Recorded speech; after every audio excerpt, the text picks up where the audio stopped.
Bonsoir Liliane. François. Salut François, salut Liliane. À vous deux, oui.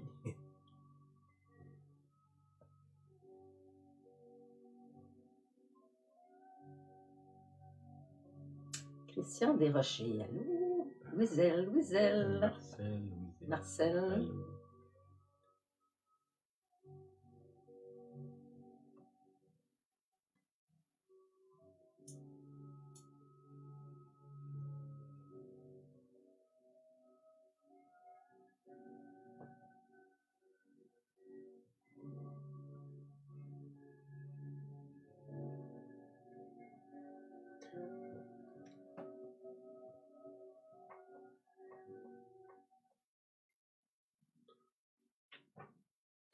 Bonsoir.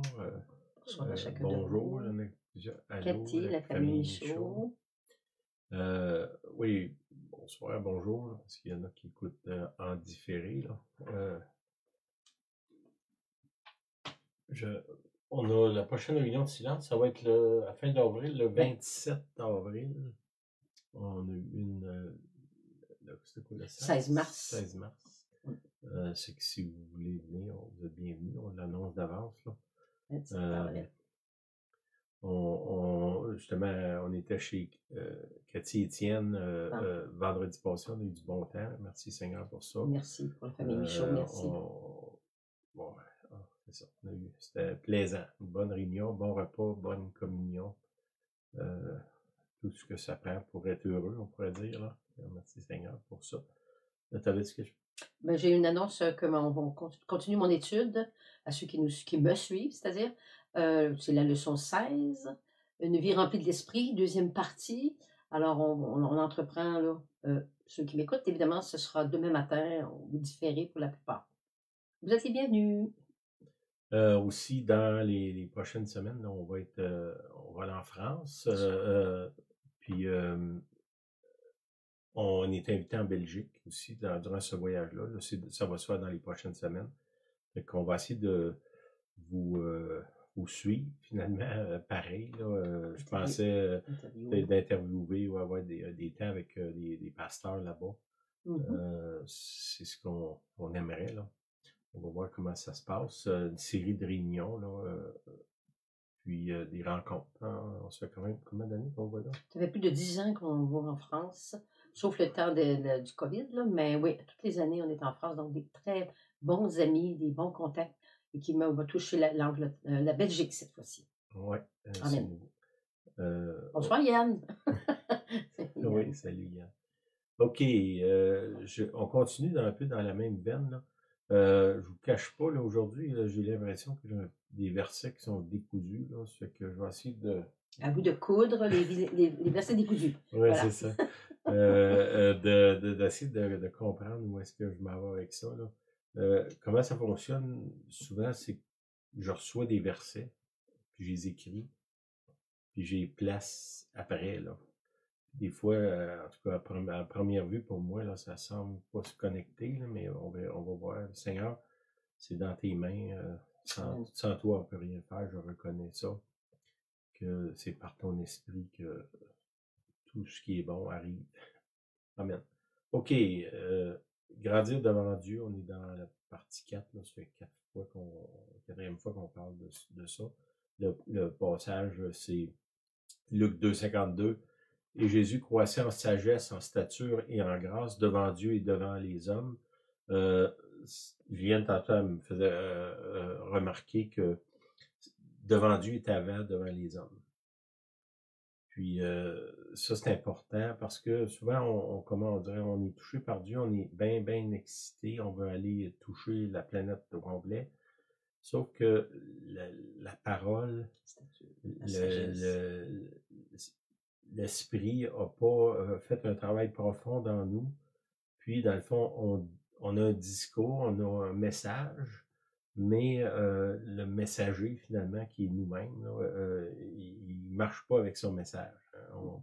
Comme un frère disait il y a quelques années, il disait « Je témoignais, mais je n'étais pas un témoignage ». Il parle de Dieu, mais on pourrait dire que c'est difficile de voir Dieu dans sa propre vie, dans sa vie personnelle. Puis ça arrive souvent, là, c'est pas rien de nouveau. Puis je pense pas que Dieu il tombe en bas de son trône pour ça, là. C'est juste que ici, on va essayer de revenir à ce qu'il dit là, devant Dieu premièrement. Il parle de croissance, sagesse, stature, grâce. 3 choses, là. Bon, souvent, on manque de sagesse, ça, on en manque pas mal toute notre vie, là. Stature, ça parle d'un passage en V, à la stature parfaite de Jésus-Christ. Hein? C'est un autre passage, je ne me souviens pas où, là. La stature, dans le sens, c'est de se mesurer à Jésus-Christ. Puis en grâce, bon, la grâce, on sait, c'est une faveur qu'on mérite pas.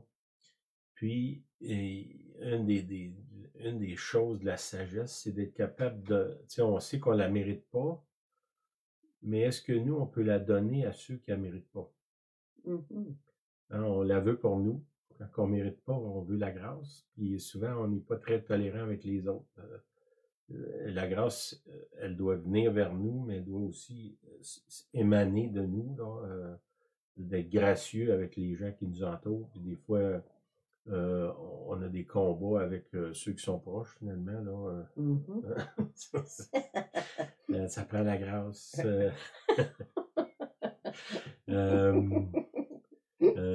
Ça prend la grâce, c'est ça. Puis, je pensais que toi, ça prend la grâce pour m'endurer. Mais moi aussi, des fois. Oui. Mais on a besoin de cette grâce-là, puis il faut la donner aussi.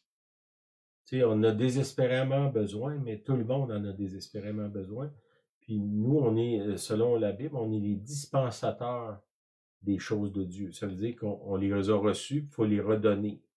On a reçu la grâce, ben il faut la donner aussi, là. Ça, c'est une place qu'on doit grandir devant Dieu, devant les hommes. Puis le premier verset que j'ai, c'est Job 42:5. C'est dit, mon oreille avait entendu parler de toi, mais maintenant mon œil t'a vu. Ça, c'est Job 42:5. Ben, dans le fond, ce qui se passe, c'est l'histoire de Job, qui est un personnage de l'Ancien Testament, qui, à un moment donné, il se met à voir toutes les misères du monde, il tombe dessus, là. Puis il finit par être assis sur un tas de cendres, à se gratter avec un tesson de bouteille, là, parce qu'il y a des ulcères partout sur son corps. Puis quelques temps avant, il était riche avec tout ce qu'il voulait, puis finalement, il se fait tout enlever ce qu'il a. Puis la parole qui vient vers lui par sa femme, qui dit, ben, tu devrais maudire Dieu puis mourir. Puis là, lui, il dit, il n'y a pas question que je maudisse Dieu. Mais là, après ça, on dirait que la douleur fait son effet, puis il commence à douter de Dieu, à douter du caractère de Dieu, à douter même de son existence, là, on pourrait dire, puis de la bonté de Dieu. Puis on voit ça. Puis ça, ben, ça va avec ce que je veux parler aujourd'hui sur l'image qu'on se fait de Dieu dépendamment de nos circonstances. Hein? Souvent, au Québec, ceux qui ont été élevés, mettons, autour de l'Église catholique, ils ont souvent une image de Dieu, du Dieu vengeur qui attend juste qu'on fasse un mauvais pas pour nous frapper dessus, là. Puis aujourd'hui, ben, on est dans l'autre excès où est-ce que Dieu va pardonner tout sans jamais de conséquences. Bon, il y a une balance entre les deux, là, qu'il faut comprendre, il faut saisir. Puis là, ici, lui, il dit, ben, j'avais entendu parler de toi, j'entends parler de quelqu'un, je me fais une image dans ma tête. Mettons, je sais pas, moi, Julienne, elle me parle d'un ami qu'elle a. Bon, moi, je me fais une image. Puis d'un coup, je la vois, je peux dire, hey, c'est pas pour toute l'image, c'est pas du tout l'image que je m'avais faite. Ça peut être aussi, je sais pas, moi, Julienne est allée en voyage en quelque part, puis là, elle est toute excitée de son voyage, puis là, elle me parle de ça. Moi, j'arrive là, puis bon. Ça peut être l'inverse aussi. Oui. Elle est allée à quelque part, puis elle dit, oh, c'était pas bon, la nourriture était pas bonne, c'était ci, c'était ça. Puis moi, j'arrive là, puis ah, finalement, c'est beaucoup mieux que je pensais, en tout cas que je me suis fait dire. Mon oreille avait entendu parler de toi. Je me suis fait une image, je me suis fait un scénario dans ma tête. Salut Denis. Denis, Nathalie. Puis, à partir de ce scénario-là, finalement, je me crée une illusion. C'est vrai avec Dieu. Mettons, quelqu'un me parle de Dieu. S'il me parle d'un Dieu vengeur ben, c'est l'image que je vais me faire. Si l'autre me parle de Dieu qui a les yeux fermés puis qui me laisse faire n'importe quoi, puis il va me bénir quand même, ben c'est l'image que je vais avoir. Puis chacun de nous, on se fait une image de Dieu parce que, bon, même si mettons qu'on l'aurait vu momentanément, c'est pas assez pour, comment je dirais, faire un portrait clair de qui il est. C'est vrai pour quelqu'un aussi. Si je rencontre quelqu'un sur la rue, ben j'ai une image, je peux me rappeler de son visage, mais est-ce que c'est qui cette personne-là? Qu'est-ce qu'elle fait? C'est quoi ses vertus, ses malheurs? Je ne sais pas. Okay? C'est que il dit maintenant mon œil t'a vu. Hein? Ça veut dire qu'il faut qu'on arrive à une place où est-ce qu'on voit Dieu vraiment comme il est. Bon, ça vient pas de nous parce que dans notre petite tête, on peut pas analyser Dieu. Hein? Je peux pas dire, moi là, je vais t'expliquer clairement c'est qui Dieu. Il y aura pas aucun nombre dans ce que je vais dire, ça va être super clair. Bon, ça peut pas arriver, même si j'essayerais de le faire, ça serait probablement pas un tissu de mensonge nécessairement, mais définitivement loin de la vérité. Il y a un concept qui est là, puis il y a la réalité. Entre les deux, c'est pas la même chose. Ce que je crois, ce que je pense, puis ce que Dieu est en réalité, il y a un monde entre les deux. Puis on voit ça au travers les Écritures. Mais prenez l'exemple de Jésus. Dans l'Ancien Testament, il y a des centaines de versets qui décrivent qui est Jésus. Puis beaucoup de gens de son époque connaissaient ces versets-là, où est-ce qu'il devait naître, comment, où ce qu'il était pour marcher, ce qu'il était pour faire, son nom même est là. Tout est parfaitement décrit. Puis quand il arrive, il n'est pas l'image de ce que eux s'étaient fait. Puis à cause de ça, ils l'ont refusé. La plupart des gens, en tout cas ceux qui dirigeaient, l'ont refusé parce que il ne correspondait pas à l'image que eux s'étaient fait de lui. C'est que si vous approchez Dieu, il faut se débarrasser de l'image qu'on se fait de lui, là. Puis dans le fond, d'avoir un cœur ouvert. Ne pas le mettre dans une boîte, finalement, une boîte, dans le sens là d'avoir une image rétrécie de qui est Dieu. OK. Puis je pense que pour beaucoup de gens actuellement, surtout les plus vieux chrétiens, ceux qui ça longtemps qui marchent avec Dieu, qui vont à l'église, j'ai l'impression qu'actuellement, Dieu est en train de travailler pour débarrasser de cette fausse image-là de Dieu. Okay? Il y a des gens qui ont besoin de comprendre que quand on vit dans le péché, il y a des conséquences extrêmement graves à ça. Ça, c'est un aspect. Puis il y a d'autres qui ont besoin d'avoir la révélation que Dieu t'aime, quoi que tu fasses. Et ça ne veut pas dire qu'il n'y a pas de conséquences à ce qu'on fait, là. Puis ça, ben, la balance entre les deux, on a de la difficulté à comprendre. Il y a un passage qui dit, dans Romains, ça dit de comprendre la bonté et la sévérité de Dieu. Puis on dirait que ces deux-là, pour nous, ça peut pas aller ensemble. Hein, que Dieu est très sévère, puis en même temps, il y a une bonté infinie. Puis on a de la difficulté à concevoir ça, finalement, là. Mais c'est là dans les Écritures, puis c'est là dans l'Ancien Testament. Puis là, les gens, ils disent, « Ah, l'Ancien Testament, Dieu, il était dur. Il n'y a pas grand-chose qui passait, là. » Puis dans le Nouveau Testament, on a la grâce. Puis là, on a envie de dire que presque le Dieu du Nouveau Testament, c'est pas lui de l'Ancien. C'est un autre Dieu qui est arrivé sur la terre. Là. Non, c'est le même Dieu. Il y a la bonté puis sa sévérité qui sont là les deux. Même dans le Nouveau Testament, là, il y a une couple d'épisodes dans le Nouveau Testament, des gens qui se moquent de Dieu puis qui tombent morts. C'est que d'autres qui comme dans les Actes des Apôtres, un roi qui se met dans le fond, à mépriser le peuple, puis ça dit qu'il est tombé mort, mangé par les vers.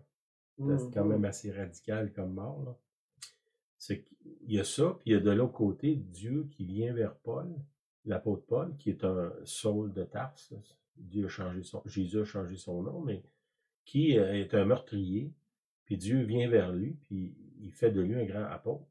Le larron sur la croix, qui n'a rien fait finalement pour prouver qu'il est une bonne personne. Il est cloué sur une croix, il ne peut pas changer beaucoup de circonstances de sa vie.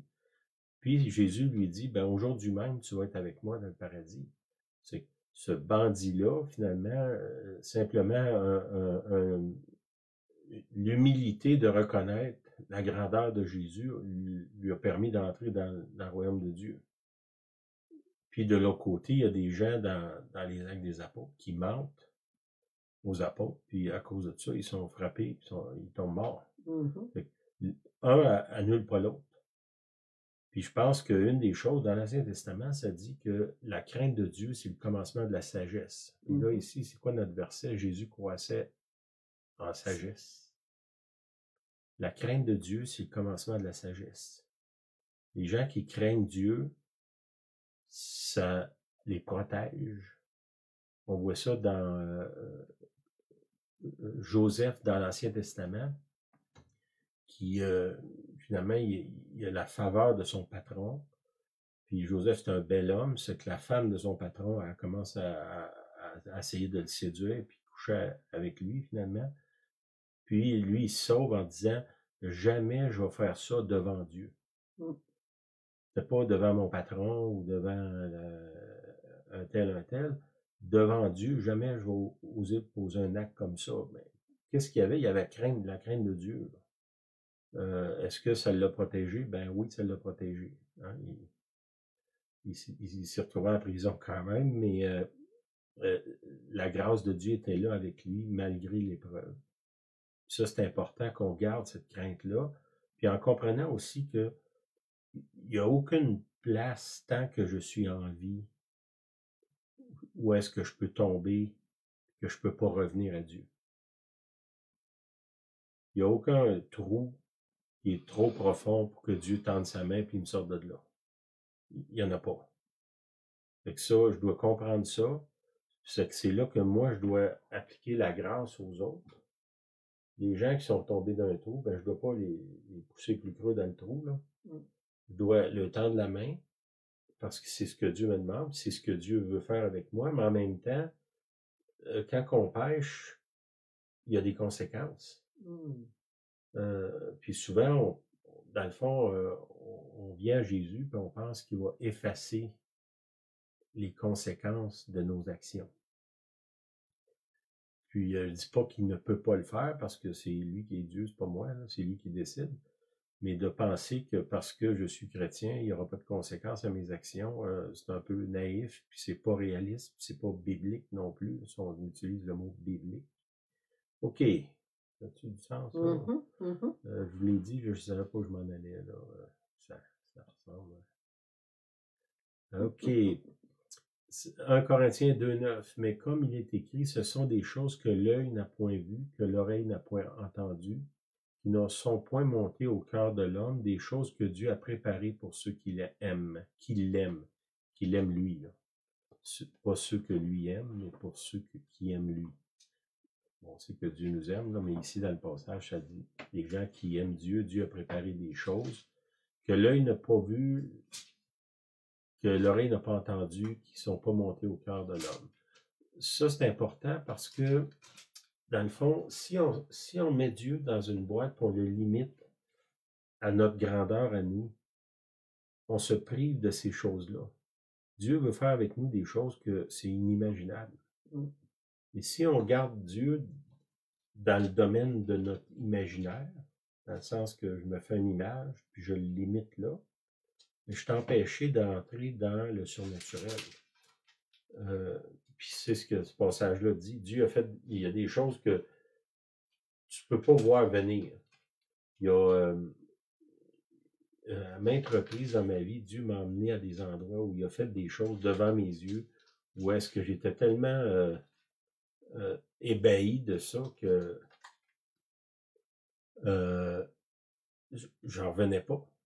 Mais je l'ai pas vu venir parce que ça, je pouvais pas le concevoir. Puis c'est normal si on rentre dans le domaine de la foi, qu'une grande partie de la foi, c'est croire sans voir, c'est croire l'impossible.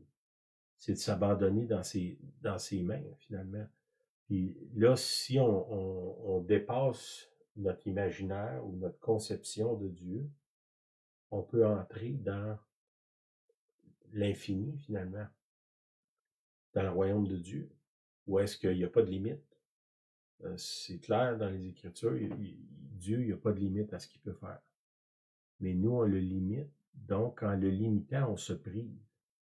Parce qu'on n'osera pas aller dans l'inconnu, dans ce que notre œil ne peut pas concevoir, ou nos pensées, ou dans notre cœur, non, ça se peut pas, ça se peut pas. Mhm.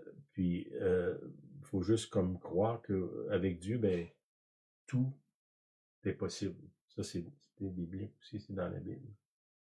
Si tu crois, tout est possible. C'est que mais comment je fais pour aller là quand je me suis enfermé dans cette image-là que j'ai faite de Dieu, qui est souvent à mon image. Et Dieu, il a créé l'homme à son image, mais beaucoup d'hommes ont créé Dieu à leur image. Pas créé, mais dans le sens conçu Dieu à leur image. On ne peut pas créer Dieu, on comprend ça. Puis on l'a cloué sur une croix. Oui, c'est ça. Ça, c'était l'autre. Parce qu'on ne peut pas le comprendre, on l'élimine. Mhm. Bon, dans le cas de Jésus, ils l'ont éliminé sur la croix, mais dans notre vie, est-ce que la peur de l'inconnu va nous empêcher d'entrer dans ce qu'on ne comprend pas? C'est une bonne question, hein? T'avais-tu quelque chose que tu voulais dire? Non, c'est bon. Dieu est au-delà de notre imagination, mais on peut quand même le connaître. OK, le connaître, c'est pas le comprendre, puis l'analyser, puis le saisir. C'est entrer en relation avec lui. Je peux rentrer en relation avec un être que je pourrais jamais vraiment saisir, comprendre.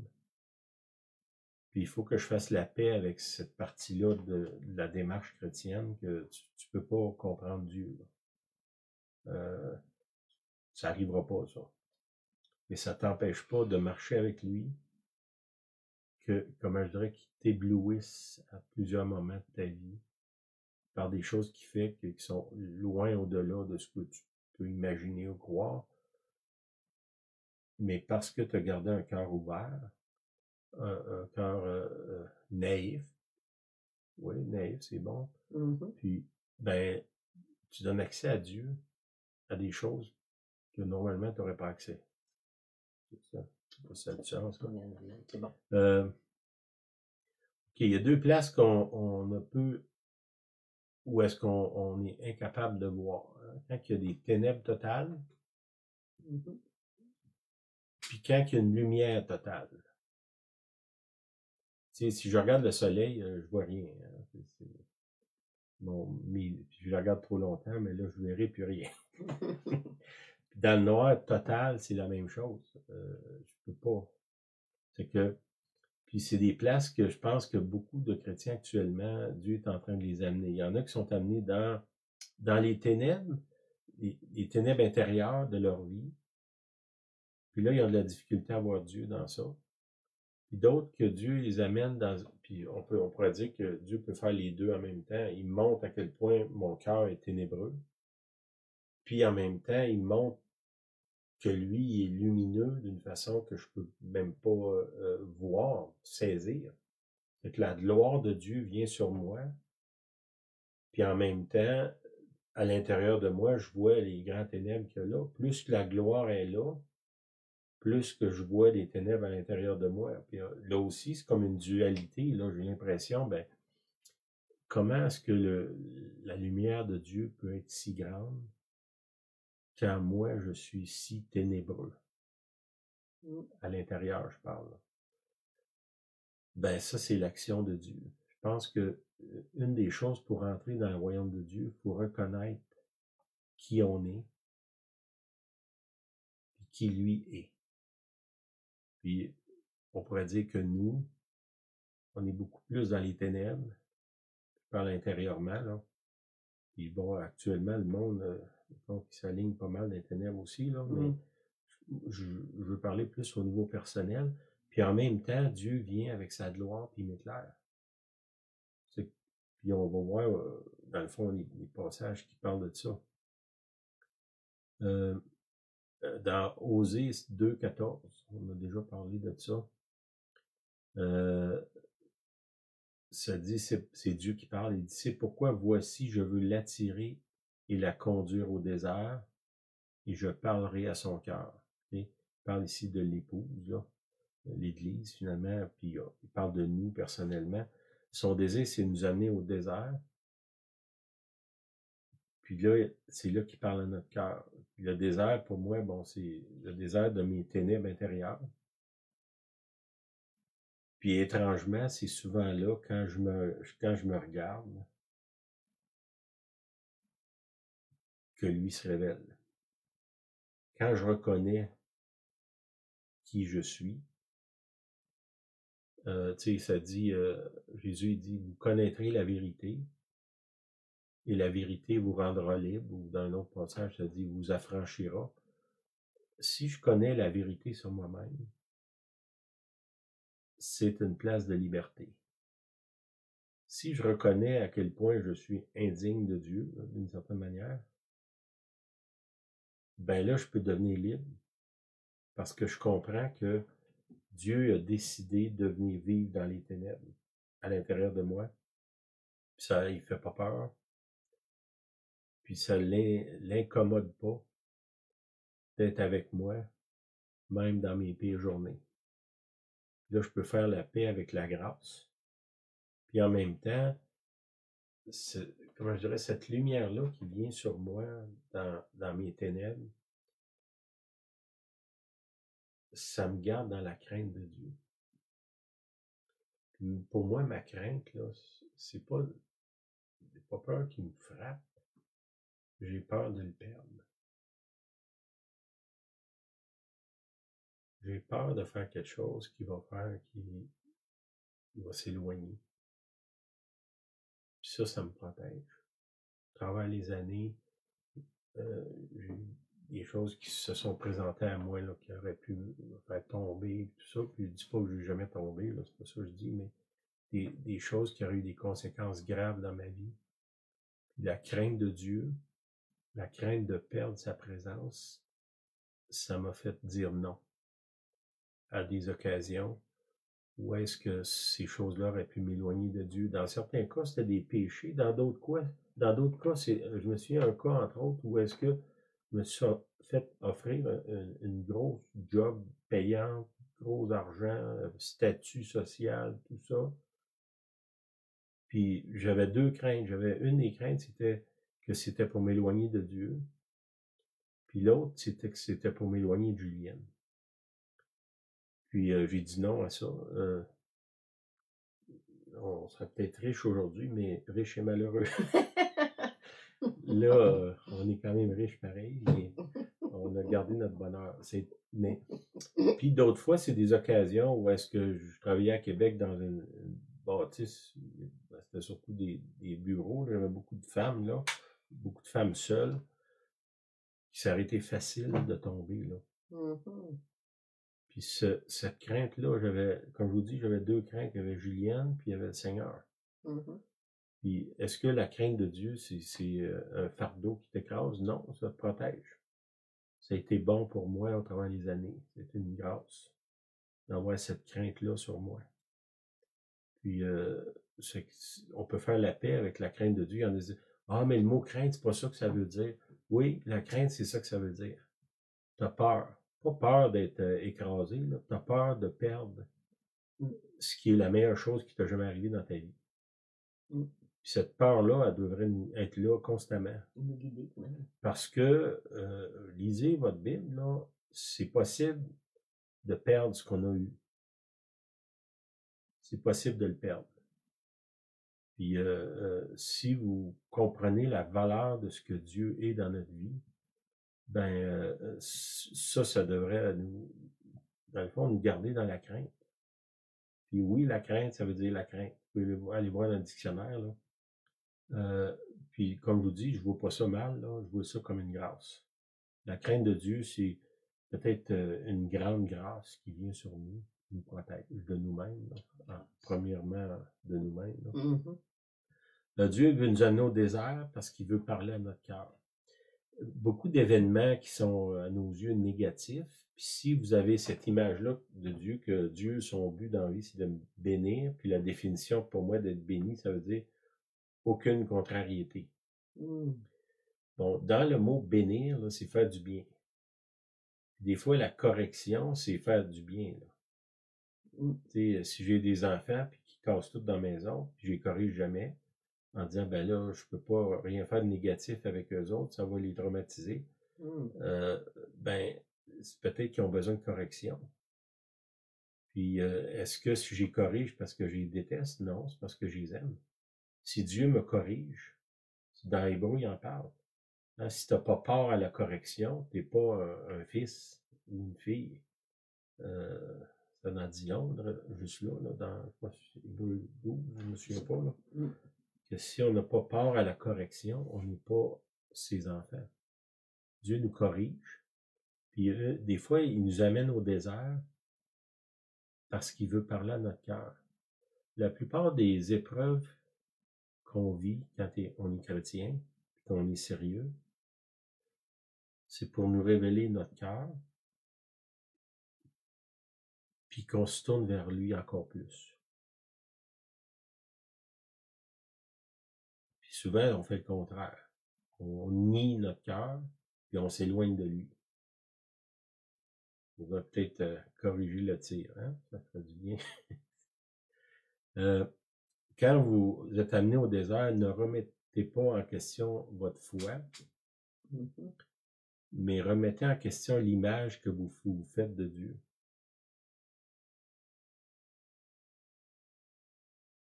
C'est très possible que quand je suis amené au désert, c'est parce que Dieu veut corriger l'image que j'ai de lui. Comme je vous dis, là, des fois, on est d'un excès dans l'autre, qu'on pense que Dieu, son but dans la vie, c'est de nous détruire. Puis l'autre excès, c'est que n'importe quoi que je fais, Dieu va me courir. Ces deux-là, ça tient pas, là. La balance est entre les deux, là. Okay? Puis souvent, ben, il veut corriger cette image-là. Puis quand il corrige l'image, comment je dirais, le portrait grandit de plus en plus. Fait que si je commence ma vie chrétienne avec une petite image comme ça, il va arriver des choses qui vont faire que ça va grandir. Puis à mesure qu'on grandit dans la foi, ben normalement, l'image de Dieu va venir à un point tel que là, on le voit plus parce que c'est trop grand, là. On n'est plus capable, puis on ne veut plus mettre des limites à qui il est. Tu sais, les gens qui disent, ah, ça, c'est pas de Dieu, ça, c'est pas de Dieu. Plus que je vieillis, plus que j'ai peur de dire ça. Parce que Dieu, il fait ce qu'il veut. Il est patron. C'est le Seigneur des seigneurs, le roi des rois. Ça dit que son marchepied, c'est la terre. Bon, j'essaie de me faire une image de quelqu'un qui, son pied, il sert de la terre comme marchepied. Déjà là, ça grandit un peu sur l'image que j'ai de lui, là. Ça, c'est biblique. Hein? Oui. Il dit, le ciel est mon trône, la terre mon marchepied. Quelle est la maison que vous allez me bâtir? Je pense qu'il dit ça à Salomon ou à David, je ne sais plus, là. Il veut bâtir une maison pour Dieu. Là, Dieu, un peu en rien, dit, je pense pas que tu as assez de matériaux sur la terre pour construire une maison pour moi, là. Puis en même temps, il dit, mon désir, c'est d'habiter dans ton cœur. Amen. Hein? C'est extraordinaire, pareil, les deux. OK.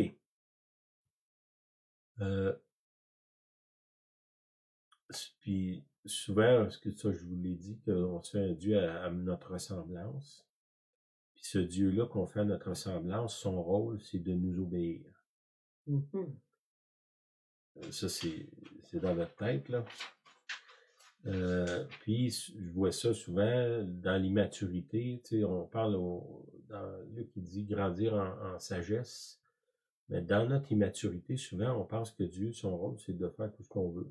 Tout ce que vous demanderez à mon nom, je vais vous le donner. Wow! Hey, quelle aubaine! Tout ce que je demande, il est obligé de me le donner. C'est pas ça que ça dit, là. Tout ce que vous demanderez en mon nom. Hein? Pas juste en prononçant le nom de Jésus. Là. Si je mets Jésus dans toutes mes prières, il est obligé de me répondre. Non. Ce qu'on demande dans le nom. Hein? C'est comme si je disais à Julienne, demande-moi 100 $.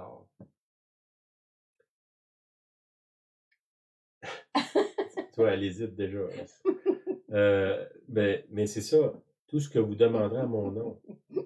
Si on est connecté avec Dieu, puis qu'on entend sa voix, Dieu va répondre. Puis c'est ce qu'il dit de Jésus.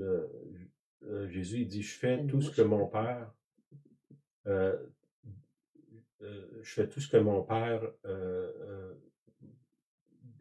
décide.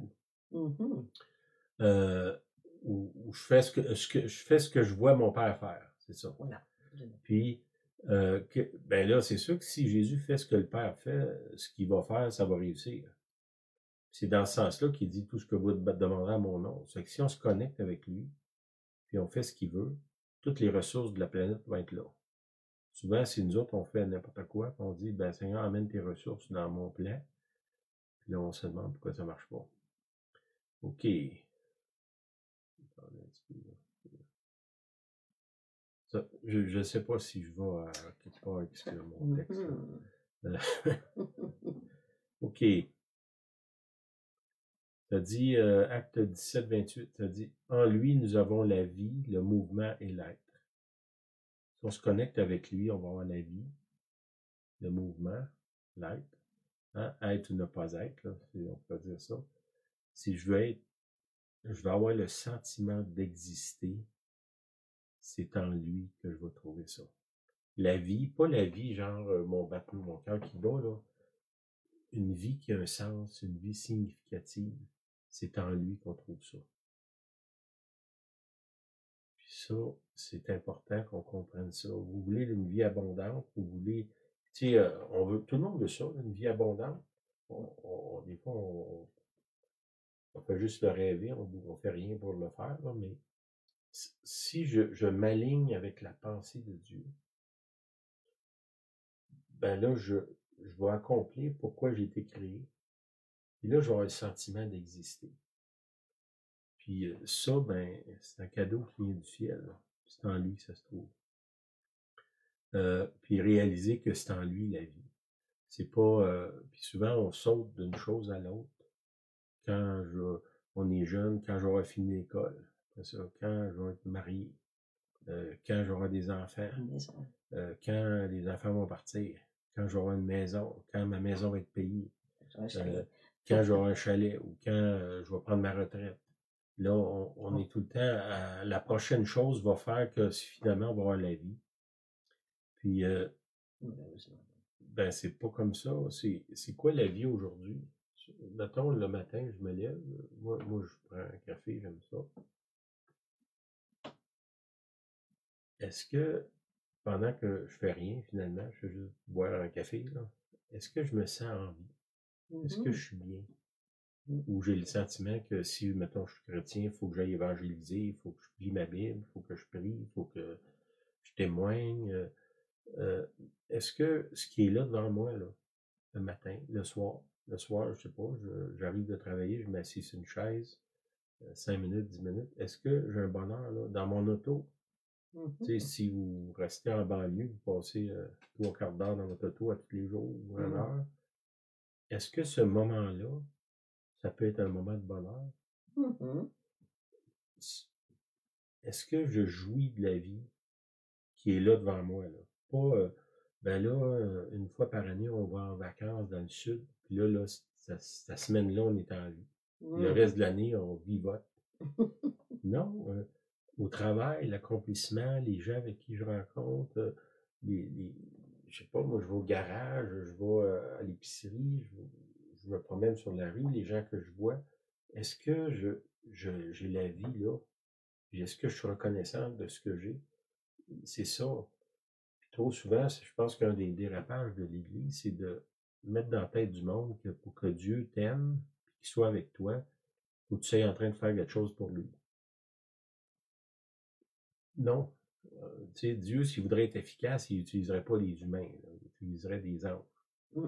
Euh, Pourquoi Dieu aime ça être avec moi? Il aime ça être avec toi aussi, mais je pense qu'il aime plus être avec toi. Amen. Non, Dieu aime ça être avec nous, même quand on ne fait rien. Est-ce qu'on peut jouir de ce moment-là, même s'il ne se passe rien, même si on est... Je sais pas si c'est ce que je veux dire, j'espère. OK. Puis, de l'autre côté, je me rends compte que quand je suis démuni, que je suis obligé de me reposer sur lui, tu sais, quand on prie au secours, Seigneur, fais quelque chose, j'en peux plus, Seigneur, ta grâce, ben, on dirait que ces moments-là, c'est là que je porte le plus de fruits, que je me repose sur lui. Puis, tu sais, si on mature dans la foi, on devrait être de plus en plus calme, de plus en plus serein par rapport à ce qui se passe dans nos vies puis autour de nous. Non pas que Dieu nous met dans un environnement parfait, mais que quel que soit l'environnement dans lequel on est, on demeure dans sa paix. Ça, c'est ce que Dieu veut. Dans 2 Corinthiens 12, Paul, il défend son ministère. Il y a des gens qui l'accusent que quand il n'est pas là, vous entendez parler de lui, puis il fait des miracles, puis il fait toutes sortes de choses. Puis quand il est là avec vous autres, il est presque insignifiant dans sa démarche. Puis Paul, il défend ça en disant, je veux pas me vanter de tout ce que je fais devant vous, parce que je veux pas tomber dans l'orgueil. C'est que même si Dieu fait des choses extraordinaires au travers de moi, je veux rester secret par rapport à ces choses-là. Parce que puis là, il continue en disant un petit peu plus loin, il dit et pour que je ne sois pas enflé d'orgueil, ça c'est dans 2 Corinthiens 12, 6, puis ça continue après, là. Pour que je ne sois pas enflé d'orgueil à cause de l'excellence de ces révélations, il m'a été mis en écharpe dans la chair un ange de Satan pour me souffleter. Souffleter, c'est comme des points dans le ventre, là, ou ce qu'on perd le souffle, là, et m'empêcher de m'enorgueillir. OK, là, c'est quand même assez fort comme déclaration. Là. Lui, il dit, ben, pour me protéger de l'orgueil, Dieu a mis un esprit dans moi, un ange de Satan, pour me tourmenter, pour que je comprenne que toute la gloire qui est autour de moi, ça vient pas de moi. Là. OK? Ça vient peut-être de débâtir pour plusieurs une image qu'ils ont de Dieu. Hein? Lui, il dit que Dieu a mis un démon dans lui pour pas qu'il tombe dans l'orgueil. C'est pas moi qui dis ça, c'est dans la Bible. Là. Je sais qu'il y en a qui disent que c'est une maladie, là, mais ici, il dit un ange de Satan. Un ange de Satan, c'est pas une maladie. Okay? Puis j'essaie pas de l'expliquer parce que c'est pas mon domaine d'expliquer ça. C'est moi, je le crois, je le vois. Puis j'essaie de, moi, je dirais, que ça me parle à moi. Tu sais, on veut avoir des grandes choses de Dieu. Mais Dieu dit, si je mets un ministère comme l'apôtre Paul sur toi, qu'est-ce qui va t'arriver? Mm-hmm. Vas-tu tomber dans l'orgueil, puis cet orgueil-là va te détruire? Puis si je te dis que pour te protéger, je vais mettre un ange de Satan dans toi, es-tu prête à ça? Pas sûr. On voudrait le ministère de l'apôtre Paul, mais on voudrait pas ces démons. Hein? Je comprends bien là, que ce que je vous dis là, c'est controversé, mais c'est pas moi qui ai écrit la Bible. Là. Je vais juste la lire. OK. Là, il dit, 3 fois, j'ai prié le Seigneur de l'éloigner de moi. Il m'a dit, ma grâce te suffit. OK, ma grâce te suffit. Ça, c'est important. Car ma puissance s'accomplit dans la faiblesse. Tu veux être fort? Ben, pour être fort spirituellement, il faut que tu sois faible humainement. C'est une logique, là. Et comme je vous dis, c'est pas moi qui écris la Bible, là. J'essaie juste de la lire puis d'essayer de saisir quelque chose dans ça. Ma grâce te suffit car ma puissance s'accomplit dans la faiblesse. Je me glorifierai, Paul y répond en disant, je me glorifierai donc plus volontiers de mes faiblesses. Il est capable de voir Dieu dans, c'est toute une image extrême qu'on vient de lire. Puis est-ce qu'on peut voir Dieu dans ça ou ça ne fit pas dans l'image que nous, on s'est faite de Dieu? Ça n'est un verset qui nous étire la boîte. Parce que là, je comprends pas, là. Je comprends pas. Ben, même si je comprends pas, faut que je croie quand même. Puis là, ici, il y a un avertissement, puis en même temps, il y a une invitation. Puis là, on ne sait pas quel côté prendre, là. Hein? Est-ce que je suis prêt à aller à ce point-là pour avoir la puissance que lui avait? Est-ce que je suis prêt à aller aussi loin que lui? Je ne sais pas, là. Ça donne à réfléchir. Hein? Là, il dit, je me glorifierai donc bien plus volontiers de mes faiblesses afin que la puissance de Christ repose sur moi. Lui, il dit, pour que cette puissance-là repose sur moi, je suis prêt à faire n'importe quoi, là, finalement. Puis de me soumettre à quoi que ce soit que Dieu va mettre sur moi. Il y a quand même eu un plaidoyer avec le Seigneur. Il dit trois fois, j'ai prié le Seigneur de l'éloigner de moi. Il a quand même parlé de ça avec Dieu, là. Et le Seigneur, il a dit, non, c'est correct comme ça. Dans ta vie, ma grâce se présente de cette façon-là. Ça aussi, ça débâtit un peu l'image que j'ai dans ma tête, là. Mais il y a quelque chose à réfléchir, là. Puis, je vous demande pas d'appuyer ce que je dis, là. Faites juste lire votre Bible, là, puis essayez de trouver que ça veut dire d'autres choses que ça. Va faire de la gymnastique mentale pas mal, là, pour arriver là. Il dit, c'est pourquoi je me plais dans les faiblesses, dans les outrages, dans les calamités, dans les persécutions, dans les détresses pour Christ.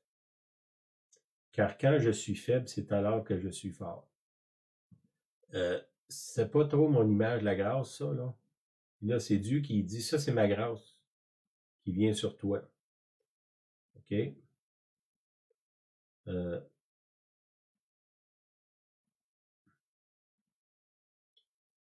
Je ne sais pas quoi penser de ça, mais je suis obligé de lire ce que je lis, là. Et selon la Bible même, tout ce qui est écrit, c'est inspiré de Dieu. N'envoyez pas 40 emails là-dessus, là. Juste allez voir Dieu avec ça, là. C'est lui la Bible, c'est pas moi. OK, je vais finir. Je vais finir par finir, à un moment donné. Ainsi qu'on nous regarde comme 1 Corinthiens 4, 1, ainsi qu'on nous regarde comme des serviteurs de Christ, des dispensateurs des mystères de Dieu. Là, je viens de vous en lire tout un mystère, là. Puis notre rôle, c'est d'être les gens qui distribuent ces mystères-là autour. Il dit, du reste, ce qu'on demande des dispensateurs, c'est que chacun soit trouvé fidèle. Hein? Je comprends là, que quand je lis le texte de 2 Corinthiens, là, c'est controversé au bout dans l'Église. Mais il ne faut pas s'empêcher de parler de ce qui est dans la Bible parce que ça pourrait amener des controverses dans notre vie, là. Puis comme je vous dis, c'est pas moi qui ai écrit la Bible, là. Moi je fais juste la lire. OK, dernier verset, c'est Jean 15, 2, ça dit « Tout serment qui est en moi, qui ne porte pas de fruit, il le retranche, et tout serment qui porte du fruit, il l'émonde afin qu'il porte encore plus de fruits. » Bon, ça veut dire, si tu ne portes pas de fruits, t'es out. C'est ça. T'es out, c'est ça. Puis ça aussi, on va laisser Dieu définir c'est quoi un fruit, là. Nous autres, on a notre liste, là. Lui, il a sa liste aussi, là.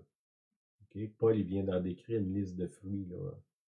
les outrages, les calamités. Bon, ça amenait des fruits. Il y a aussi la bonté, la bénignité, l'amour. Mais les deux, il y a toutes sortes de fruits, hein, finalement. OK. Il émonde afin qu'il porte encore plus de fruits. Ceux qui portent du fruit, ils retaillent encore plus. Ils ne taillent pas le tronc, ils taillent les branches pour que ça porte plus de fruits. Mais tailler, ça fait mal. Ça veut dire qu'il y a là aussi il y a une action de Dieu qui est là, qui doit se faire, qu'on doit embrasser. Puis souvent, on ne veut pas parce qu'on pense que le rôle de Dieu, c'est de me faire vivre dans la ouate, à enrober des bulles là, comme les emballages de Amazon, pour pas que je me cogne à nulle part. C'est pas le cas, là. T'avais-tu quoi? T'avais-tu quoi à rajouter à ce que je dis? Hein? Non, il y a assez dit. On va se repentir après. Mais je sais pas si vous voyez, là, il y a quelque chose dans l'image de Dieu qu'on doit revisiter, autant au niveau de la souffrance que de la grâce. Que, tu sais, d'un côté, Dieu il veut qu'on ait, qu'on croit tout, qu'on pardonne tout. Ça, c'est 1 Corinthiens 12, là, mais et de l'autre côté, est-ce qu'on est prêt à embrasser une vie comme Paul, qui, à la fin, il dit, je me glorifie dans les faiblesses, dans les outrages, Est-ce que ça, c'est la grâce? Ben, Dieu lui-même dit, ça, c'est ma grâce. Fait que, le mot grâce, Seigneur, montre-nous l'étendue de la définition de la grâce. Puis dans certains cas, ça ressemble pas du tout à ce que nous, on pense la grâce, c'est je vais te flatter, puis tout va aller bien. Est-ce que si Dieu me met dans la fournaise, c'est sa grâce? Moi, dans ma vie, différentes expériences que j'ai eues de fournaise, on pourrait dire, ou de désert, que oui, c'est sa grâce. Parce que le fruit qui sort de ça, après, il est bon. Pas, quand on est dedans, on le voit pas, là. Mais essayez de voir Dieu quand même, puis de remercier Dieu, quoi que ce soit qui vous arrive. C'est ça la grâce. Puis la grâce, c'est une faveur. Et cette faveur-là, le but de Dieu, c'est qu'on devienne mature, qu'on grandisse, qu'on ait la foi, qu'on marche avec lui, qu'on s'abandonne dans ses mains, puis qu'on devienne des gens qui transportent sa présence. Puis pour arriver là, ben il y a un chemin des fois qui n'est pas facile. OK, je vais prier. Seigneur, je te prie que tu nous aides à nous débarrasser d'une fausse image qu'on a de toi, puis qu'on puisse te reconnaître dans tout ce qui nous arrive, puis qu'on puisse avoir une conversation avec toi quand il y a des choses très difficiles qui arrivent, puis qu'on s'assure que ça vienne de toi. Si ça vient de toi, qu'on se soumette à ces choses-là dans la foi. Si ça vient pas de toi, ben, qu'on puisse avoir cette conversation-là aussi. Au nom de Jésus, je prie. Amen. Amen. Je vais juste ramener le point sur Paul. Paul qui a un grand ministère, si vous avez déjà lu l'Acte des Apôtres, Paul. Donc, il marchait dans l'esprit. Parce qu'on dit souvent, je veux marcher dans l'esprit. C'est quoi le marcher dans l'esprit? Paul marchait dans l'esprit. Puis si on marche dans l'esprit, on n'accomplit pas les œuvres de la chair. Par contre, à quelques reprises, le démon dans la chair le fait probablement souffrir ou s'il te plaît, veux-tu m'en délivrer? Puis Dieu, il dit non, ma grâce te suffit. Donc, marchez dans l'esprit, vous n'accomplirez pas les désirs de la chair. Voyez-vous les combats que Paul avait même lui-même, malgré un grand ministère. Donc, c'est à peu près ça mon point. On veut marcher dans l'esprit, ne pas accomplir les désirs de la chair, mais les deux sont rattachés. Puis, évidemment, il y a un combat. Amen. Amen. Ben, bonne semaine. Merci. Merci à chacun de vous. On vous aime. C'est pas ça qu'on vous parle. On vous aime beaucoup. On dit, bon, c'est ça. Merci, bonne semaine. Merci, bonne semaine à chacun. Prenez ça au sérieux, ce qu'on a parlé cette semaine. Puis allez devant Dieu avec ça, plaidez avec lui. Ouais. Amen. Amen.